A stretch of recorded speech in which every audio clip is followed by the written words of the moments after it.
Hey, well, good morning, Catalina Foothills Church. It's Pastor John Stone here with our devotion that we do on Tuesdays, and we're in Psalm 7. I'm actually going to read half of Psalm 7 this week. It has 17 verses, but I'm just going to read the first first 9. Lord, my God, I take refuge in you. Save and deliver me from all who pursue me, or they will tear me apart like a lion and rip me to pieces with no one to rescue me. Lord my God, if I have done this and there is guilt on my hands, if I have repaid my ally with evil, or without cause have robbed my foe, then let my enemy pursue and overtake me. Let him trample my life to the ground and make me sleep in the dust. Arise, Lord, in your anger. Rise up against the rage of my enemies. Awake, my God. Decree justice. Let the assembled peoples gather around you. While you sit enthroned over them on high, let the Lord judge the peoples. Vindicate me, Lord, according to my righteousness, according to my integrity, O Most High. Bring to an end the violence of the wicked, and make the righteous secure. You, the righteous God who probes minds and hearts. So one of the interesting things here is that David is being pursued, and he's being pursued unjustly by this foe. And we know that this is a Psalm of David from the inscription underneath. David sang a song he sang to the Lord concerning Cush the Benjamite. And Cush the Benjamite is pursuing him to kill him. And we probably know why Cush the Benjamite was pursuing him, because Cush the Benjamite is in some sense evil, but we know that David says this really interesting thing. Lord, my God, if I have done this and there is guilt on my hands, if I have repaid my ally with evil and without cause robbed my foe. And so in David's mind, Cush is repaying good with evil, and he's robbing, and without cause, he's robbed his foes. Without any reason, Cush has robbed him. And so David is crying out to God for justice in the presence of this evil, this obvious evil. Now, many times in our life, let's just say this up front, things are not this obvious.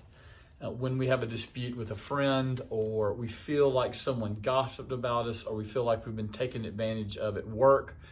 And yes, some of those can be obvious, but there's an obviousness to this, and that David, for instance, never talks about motives here, never talks about where his heart is. He just says, if I've done these two things, then Lord, pay me back. An interesting thing. David says, if I've done this, if I have repaid my friend with evil, or without cause, even robbed my enemy, then trample me down. David says, look at my actions. Look at what I've done and judge those actions.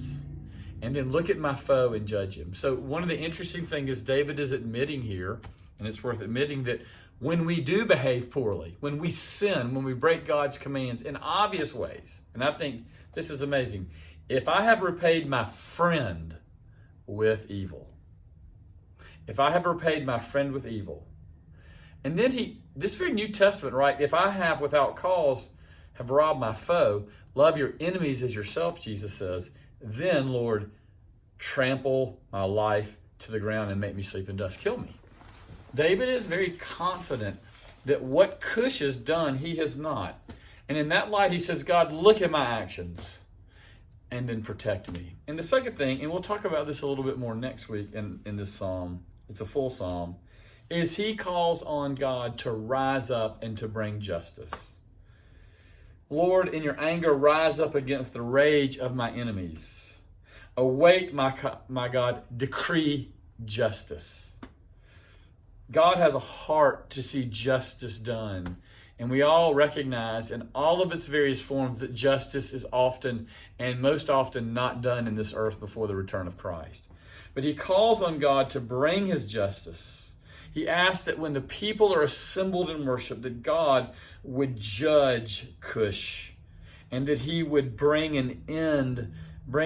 to an end the violence of the wicked and make the righteous secure. There is a legitimate and needed time, and we must be careful when we can cry out, bring justice, vindicate me, destroy my enemies.